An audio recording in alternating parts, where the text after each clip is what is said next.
Assalamualaikum warahmatullahi wabarakatuh.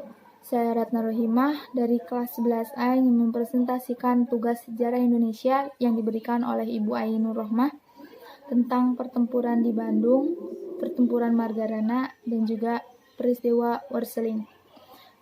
Pertempuran di Bandung biasa dikenal dengan sebutan peristiwa Bandung Lautan Api. Karena pada saat itu, para pejuang Indonesia membumi hanguskan kota Bandung bagian selatan untuk mencegah para sekutu menggunakan semua fasilitas di Bandung untuk dijadikan markas. Keputusan membakar kota diambil karena para pejuang Indonesia tidak rela jika kota Bandung dimanfaatkan oleh para sekutu dan juga Nica. Selain itu, pembumi hangusan Kota Bandung dianggap sebagai strategi yang tepat dalam perang kemerdekaan karena kekuatan TRI dan milisi rakyat tidak sebanding dengan kekuatan persenjataan pihak sekutu dan Nica.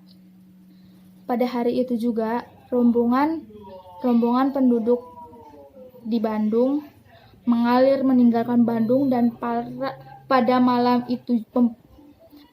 itu juga pembakaran kota berlangsung. Di mana-mana asap hitam membumbung tinggi di udara dan semua listrik mati. Terjadi kontak senjata di setiap sudut kota. Pertempuran paling sengit terjadi di Desa Dayakolot sebelah selatan Bandung. Di tempat itu terdapat gudang amunisi besar milik tentara sekutu. Dalam pertempuran tersebut, Muhammad Toha dan Ramdan, dua anggota milisi BRI, gugur terbakar di dalam gudang tersebut. Kurang lebih sekitar pukul 24.00 Bandung telah kosong dari penduduk dan TRI. Namun api masih menyala. Setelah peristiwa tersebut, TRI bersama rakyat melakukan perlawanan secara gerilya di luar Bandung. Peristiwa ini mengilhami terciptanya lagu Halo Halo Bandung yang sampai sekarang nama penciptanya masih jadi perdebatan. Yang kedua, pertempuran Margarana. Pertempuran Margarana terjadi di Margarana yang terletak sebelah utara Kota Tabanan, Bali. Ini dipicu oleh hasil perundingan Linggarjati. Peristiwa puputan Margarana bermulai dari perintah Satu Gusti Nugraha Rai kepada pasukannya yang bernama Ciung Wanara untuk melucuti persenjataan polisi Nica yang menduduki kota Tabanan. Perintah yang keluar sekitar pertengahan November 1946 tersebut baru terlaksana 3 hari kemudian, persisnya pada malam tanggal 18 November 1946. Pada hari itu, pasukan Ciung Wanara berhasil menguasai detasemen polisi Nica di Tabanan serta merebut puluhan senjata. Setelah itu pasukan Ciung Wanara kembali ke desa Adeng Marga Tabanan. Peristiwa ini memicu amarah Belanda. 2 hari setelah peristiwa itu, yaitu tanggal 20 November 1946, Belanda juga harus mendatangkan bantuan dari seluruh Bali dan Lombok dan mulai mengisolasi desa Adeng Marga.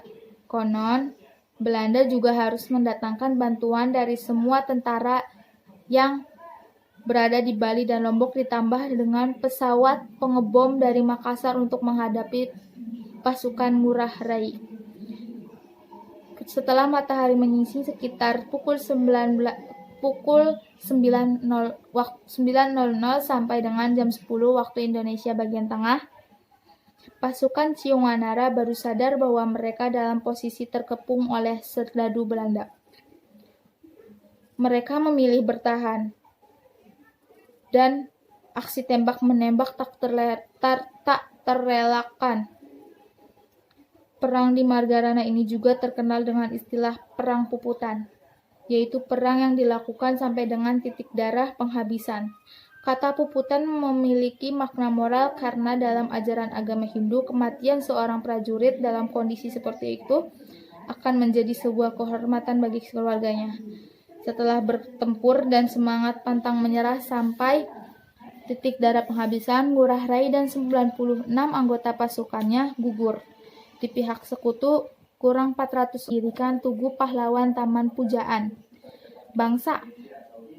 Sementara itu, setiap tanggal 20 November juga diperingati sebagai Hari Perang Puputan Margarana. Selanjutnya, peristiwa Westerling di Makassar.